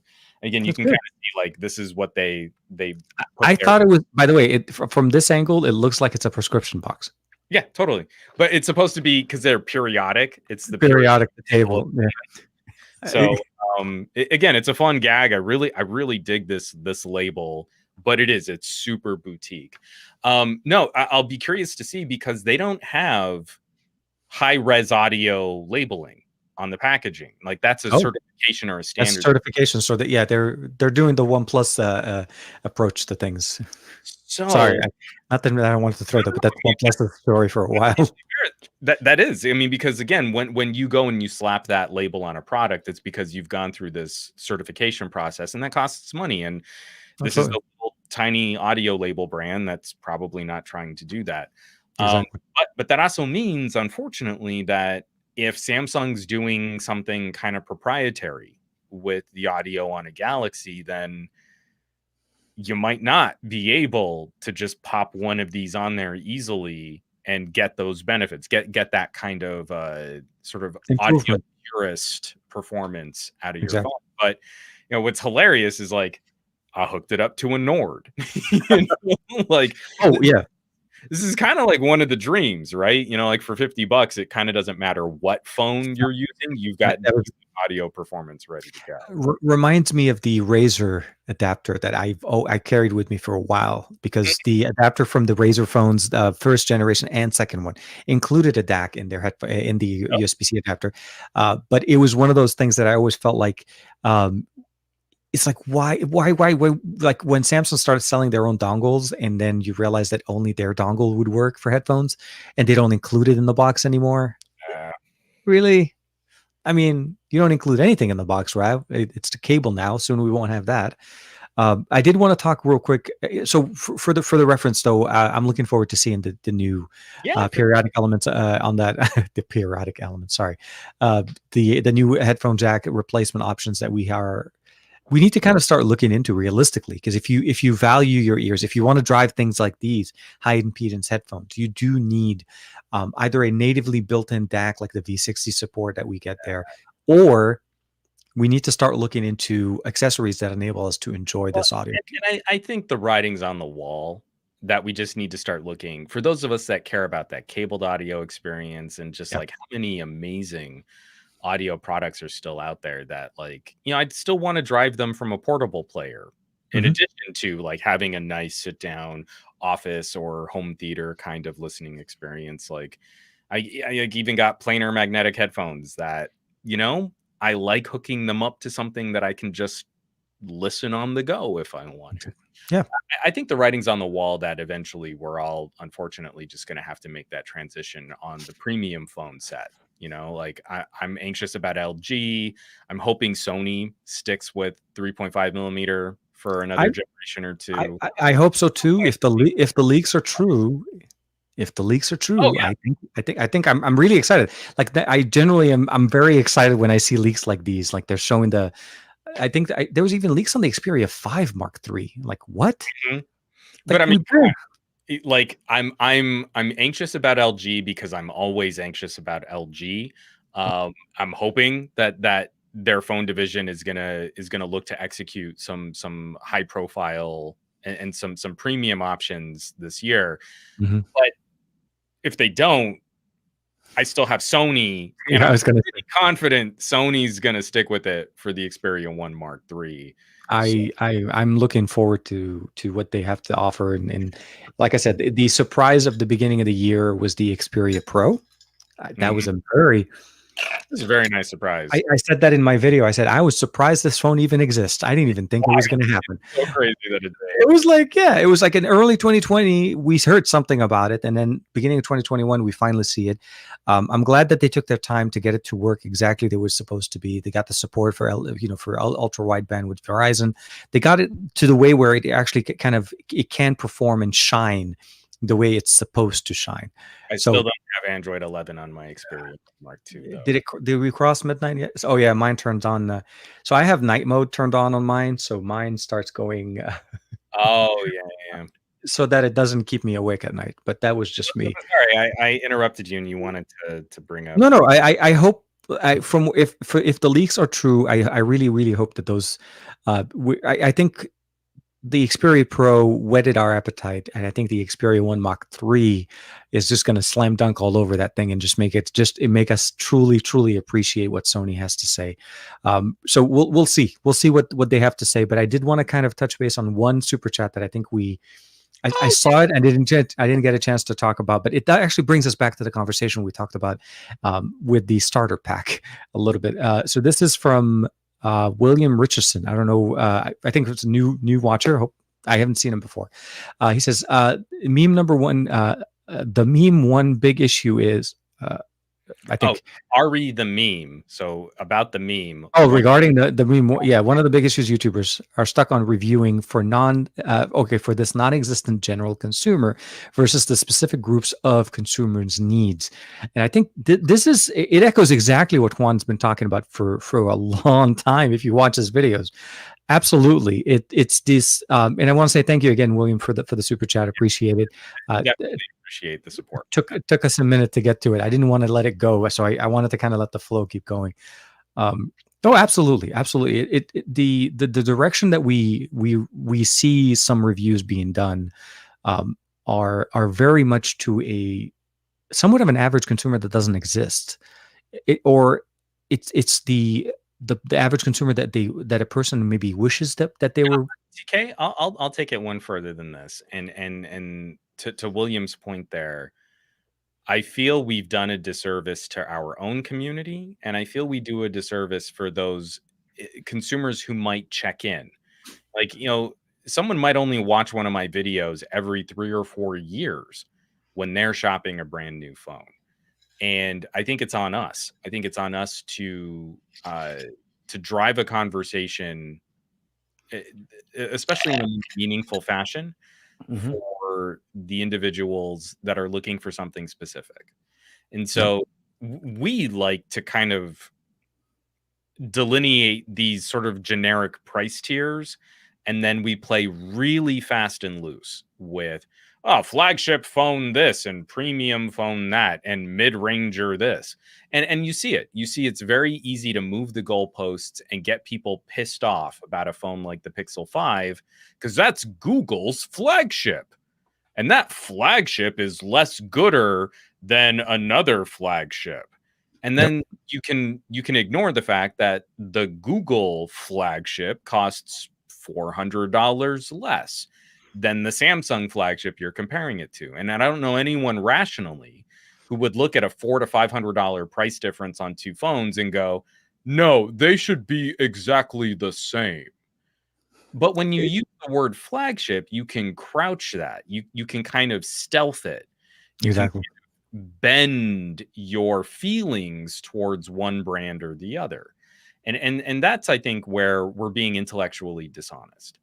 And instead of reviewing phones like other people, like imagine Gamers Nexus or Hardware Unboxed reviewing laptops the way that we talk about phones. And imagine how immediately they would lose any semblance of credibility if they talked about other consumer electronics with the same generic, vague, ultra vague way that we talk about phones. And so it's on us. I don't want to talk about flagship phones. I want to talk about business grade communicators. I want to talk about productivity phones. I want to talk about gaming phones. I want to talk about multimedia consumption devices. I want to talk about Absolutely. multimedia creation devices. Devices. And we've got incredible options in each of those categories. They Yep. just all come from different labels and have different branding on them. And unfortunately, YouTube is totally on our backs to only talk about the The most best popular trending ones. Yeah. topics stuff. And so we don't ever get to really dig in. I mean, like really, I mean, just think about how meaty that conversation would be. Like just like makes me hungry. Like I want to talk about these things in that way, not in the YouTube preferred popularity kind of way. Oh, absolutely, and William is still in the chat, which thank you very much. He came through through your Patreon, and he was just funny y'all mentioning the Pixel because because as a sociologist who does interviews and museum exhibit studies, the Pixel is way more useful than a Samsung device. For example, the same with Duos or even with PDFs. So the functionalities that you get. And I really have to say that, you know, one thing that I learned that at least Google did, at least in 2020, they truly listened to what the people were saying they wanted out of their Pixel the devices. It may not be more powerful than the Pixel 4, but it definitely is the offering of the Pixel 5, what they gave us with the Pixel 5 is very nice at the price point, and it is attainable if you want to get the best of what you're able to do with a Pixel and get that experience. You have 3 flavors: a $350, a $500, and a $600 or $700 model.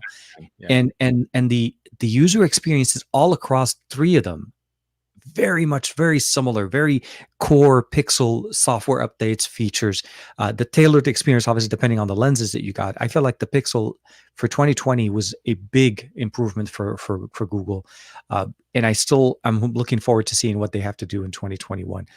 I always talk about the Google. The coverage that I'm providing on the S21 as in general, it's because I was truly hoping that it was going to surprise me in other aspects. And realistically, I think right now it's me having to adapt to it as opposed to just it feeling like a natural progression from what I came from last year. And I say this before, and I think we've said it before as well, is we were big fans of what Samsung used to stand for, the uniqueness of what Samsung used to be, that they not the, you know, what we have now as a Samsung product, which feels very much like, let me see what's trending on, and then let me copy it, or trying to approach the, you know, or take a page out of Apple's book. I feel very much that way. A device that you need to adapt to it, you can't make it adapt to you as easily. And like, that's what got me into Android. No, that was the hope. Yeah, that's exactly why I like Android. It's the fact that I can. I don't want that feeling of a Galaxy phone being more like an iPhone, because if I want an iPhone, I'll just get an iPhone. An iPhone. Exactly. Totally. But it's one of those things. Like, you know, if there's anybody that drives a Pixel 5 all the time, it's Mr. Joe Hickey here all the time. His pictures have been looking old camera sensor. All camera sensor on that. I mean, like literally minutes before we're jumping into this live stream, I had another dude, and he was like, "Well, I'm not concerned about the camera sensor size. I'm concerned about the age." And it's because of these tech reviewers, man. I mean, like, I came back point blank and said, "Show me a practical depiction of how the sensor age contributes to this deficit in photography." And this guy came back in my comments and was like, "Oh, well, but I mean, like, I've got a Pixel 1. All right, okay. That's 5 generations ago. And it's not the exact same sensor as the sensor that's in the Pixel. Exactly. Oh, I thought like Google had been using the same sensor this whole time. You're like, no. There's a very big difference in what a 12 megapixel sensor on the Pixel that we have right now from 5 years ago, and difference between the 12 megapixel sensors that you see on the Xperia 1 Mark II. there's differences. Not all sensors are exactly the same. But also, I mean, like this is the almost Fox News like disinformation It that's is. coming from this type of lazy reviewing, because like you're trying to conflate the age of the sensors being this major deficit, but you now have people out there who are otherwise into tech. I mean, if you're finding one of my videos, you're not a casual. You had to go looking for different videos to watch on technology. But here's a dude who has a Pixel 1 and doesn't understand what's changed since then, even for things like optical image stabilization. Or even processing power, the generational difference between the SoC that he has. Computational photography to improve, exactly. You need some of this additional hardware. And then like that's what we're doing. We are, like Fox News, making this conversation murkier and cloudier, and we're not really, sort of explaining what it is that's changing or improving. And all that does is feed into whatever's going to be most profitable for that outlet. Is it most profitable to tell Apple owners that they did good and you kind of pat them on the head and that's all you really need to take care of? Well, then that's going to be the tone of your whole commentary. And that's going to affect your commentary on other products and on other devices. And again, it's not, it's very irresponsible. It is intellectually dishonest, and it does a huge disservice to people, especially at a time where we're all very vulnerable, when we're cooped up and jobs are precious and money is tight, and maybe you do really just need to eke out a little bit more life on the gadget that you're currently using. So here's a major tech blog coming around to kick you in the genitals and tell you that your phone sucks and that you need to upgrade to a $1,300 device to get something acceptable in this day and age. And I would like to push back against that. I feel like that's a really awful and toxic way to be.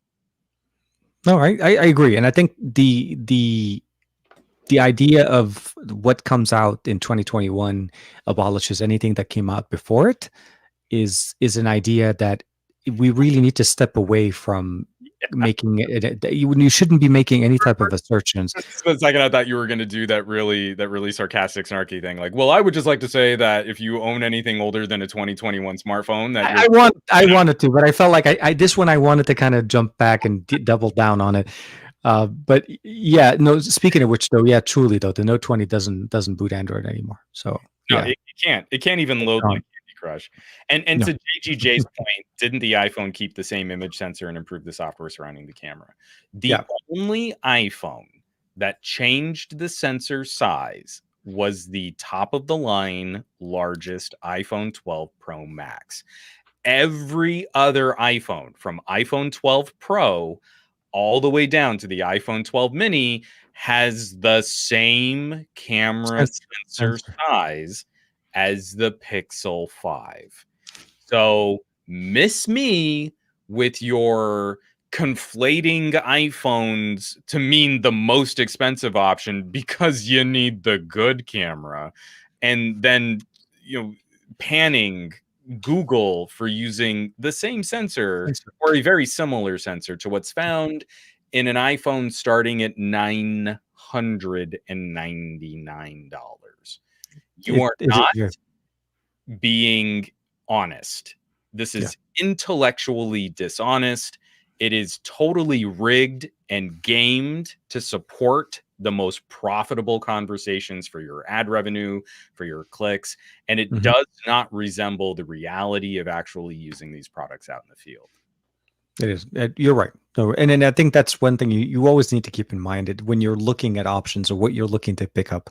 But I think so. So you kind of like, we talked about, what's the best of your week. For me, I didn't get a chance to kind of like summarize a little bit, but it's been an interesting week for me. It's been actually a little bit of ups and downs. For some weird reason, I've been putting out a video every single day, and I don't know how I did that.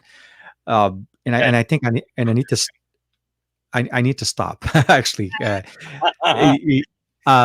it's you're making me look bad. No. It was kind of like I like okay, so I got in a groove of certain for quite some time. I like to push a video on Monday, Wednesday, Friday, and then usually we have our Thursday evening show. Saturday there's the live stream. That's generally the flow of activities that I like to do. But for some reason, I didn't realize it that ever since I think it was it Thursday of last week or Friday, no, Thursday, I've been doing kind of like a daily. Something kind of comes up, and for me, the best part about the entire week, I feel like, is the fact that I got a chance to experience the N100 to what it offered. That was the surprise part, and that carried with me through the week. The few little surprises that I saw on the S21 Ultra, that like I said, there is a few, like it was a mixed bag for me, and that was kind of like the part that I wanted to kind of go through. Uh, but it was more about like just I want to change things. I want to do better. Maybe if that's a better way to say it. I actually do want to change the way things are with the way I'm approaching to certain tech. I don't want to be in that position where, the starter kit starts mimicking my life as a tech YouTuber. Right. So what I'm trying to say as far as the best part about the week is kind of came in a little bit late, but it's more of an awakening call. It's just, appreciate the tech that you have, and realize that I jokingly say that obviously anything beyond what currently is being sold is not existent, and that's not true. It's absolutely not true. 2020, we saw a lot of devices that offered us a lot of new technologies, new improvements, and even in 2019, we also saw a lot of things. I hope I hope LG still sticks around. I really hope that we have more conversations with LG this year. Sony's exciting, which I can't wait to see what Sony has to offer. Obviously, we saw the Pro, but I think a lot of us are waiting for the next things. I'm hoping Oppo brings in some new technology, some new development. There's a lot of things to be said about there. So when it comes down to the best of my week, is just I saw a lot of teasers. This is basically what it is. There was a lot of teasers, a lot of rumors. The Find X3 Pro and the Xperia 1 Mark 3 are the ones I'm more excited about. Not to say anything against Samsung. It's very much an iterative approach to the S21 line. Well, I really want people to kind of keep. This is my prediction, and I hope I'm wrong, but I really want people to kind of keep the idea that phones in 2021 are going to be just a little bit more refined, a little less radical revolution of Yeah. new technologies. We're finally over the 5G hump in the premium tier. Yeah. We're finally starting to bring some reasonable upgrades to 5G at lower and mid-range. I want to see the 490. I do want to see some of those new SoCs that Qualcomm announced, because those are going to be the most. That's really where a lot of the traffic is going to happen, realistically. We tried making this tech seem more exciting just as we were getting into a global pandemic. And that was not going to be good for manufacturers or for consumers or for anybody. But coming out of 2020, as much as I'm still going to be trying to review new phones, new products, I want to play with some premium devices. I want to play with some of the expensive kit out there. I just, it's my fun. I have fun doing that. I really feel like 2021 for me is going to be a little bit more focused on services and functionality. And this week kind of drove that home. Again, it kind of along with your sort of realization about where you fit. I've Yeah. been writing scripts on like fun projects to do with your phone. Don't worry about upgrading your phone. Did you know your phone could do this? And like I'm going to give you homework and let's see how you do with it. And I feel like that's a conversation I'd rather have. Mhm. I'm so proud of my mom. Like my dad just got a new Pixel and she's like, "No, I'm good with my OnePlus 6T. It's still more powerful than his phone is." Like, yes, it your is. your your mom should be on the advertising board for OnePlus at this point. Well, I mean, she definitely wants the job for Tesla. I mean, she will hype that car up to anyone that stops to ask her about it. But I it's like she's taking pride in the fact that she made a purchase, a product that sort of stood apart, Mhm. contributes to sort of a lifestyle and sort of like a fashion sense that's a little just kind of off to the side of like, a mainstream consumer idea. And she's proud of the fact that she is going to run that phone and get her money's worth until it really just genuinely cannot like charge or power on anymore. And she did the same thing. She had like a Galaxy S5 forever until she finally like just destroyed that phone. And I kind of feel like I want to have a few more of those conversations. Like, Yeah. I pick up like, how many people in my comments have been like dropping like, hey man, I'm still on an LG V20. Hey man, I'm still on a Note 9. I'm still on a Note 8. Hey, my LG V30 is starting to have some battery issues, but it's still hanging in there. And you're like, I'm so proud of those people. It's so funny to say like, oh, I'm so proud of you, when I've got a bookshelf full of like old phones and batteries, but it's still like, man, like that's something I want to celebrate a little bit. Yeah. At some point, you're going to need to flip your phone. When you do, let's talk V70. Let's talk Galaxy S21. Let's talk whatever Moto does, OnePlus 9. Sure, let's chat. But I want to talk to you, who's coming at this from 4 years out. Yeah. I'm so much more interested in what you're going to have to say. And man, coming from a V20 and maybe you jump to a V70, I feel like that's going to feel like an upgrade. That's going to be that's a very, very, very substantial move forward. And in the surprising element, I mean, you're going to miss the removable battery, but I promise you, and the IR blaster, if you were, and the IR blaster, and the second display. But that was the cute part about the V20. That body there was really, really nice. And I want to say thank you to Aditya, of course, as usual, with the super sticker. Just sharing the love. Aditya always in the chat, always hanging in the army. That is the fandom that is some gadget guy and the Discord server. But with that being said, I do want to say specifically to you guys, if you guys don't realize, but next week's show, we are going to basically start premiering our show on the Best of Our Week channels, both on YouTube and on Twitch.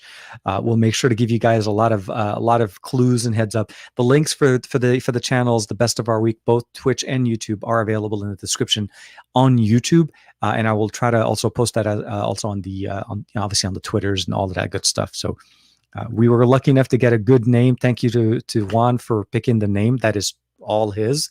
And it was a unique name that was available, which is a little bit, lucky in 2021. I did it.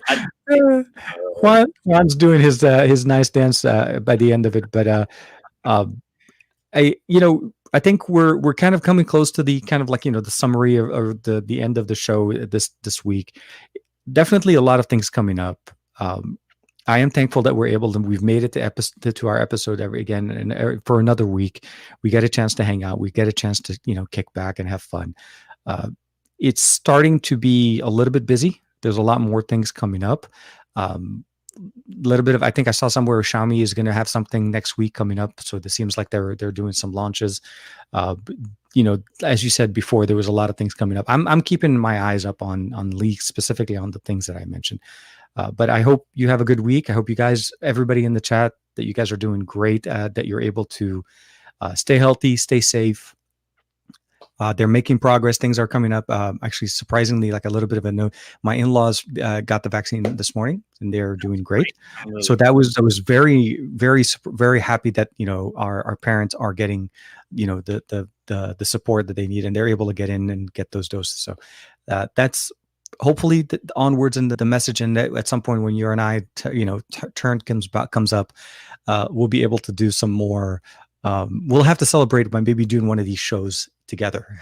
Like we'll do a day show or something like that. We'll figure out, but we'll do it, and we'll do it in person to bring back the Gadget Lab and then just crash on my couch. Absolutely, because that's how it feels after the show. Drive home late at night or anything. Yeah. No. We'll work it out. We'll make sure that it works. But thanks to everybody. JGJ. Yeah, it is JGJ. Sorry, I thought I said it wrong.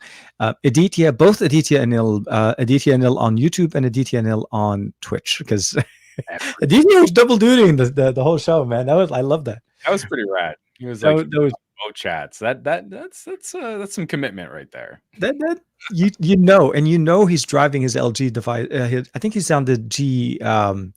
G7. The G7. Yeah, he just changed to the G7. Definitely. Uh, but yeah, and then of course Joe Hickey, James Vincent there. We got Cristiano's in there. There was a lot of comments, and we were reading some of your comments as well. I do want to say thank you very much for everybody to hang out with us on another day, and I'll let you, Juan, say thank you again for hanging out with us. Let us know what you guys think. Like and subscribe, share, and again, we'll see you guys next week on the new show. Hopefully, with some, new graphics. We're working on the graphics. I promise, we're working on the logo. But working on. I mean, it's all going to kind of come together. So new channels, new streaming options, new audio. It's going to be good times. It'll be good. So take care, everybody. Be safe, and we will see you guys on the next one. Bye-bye.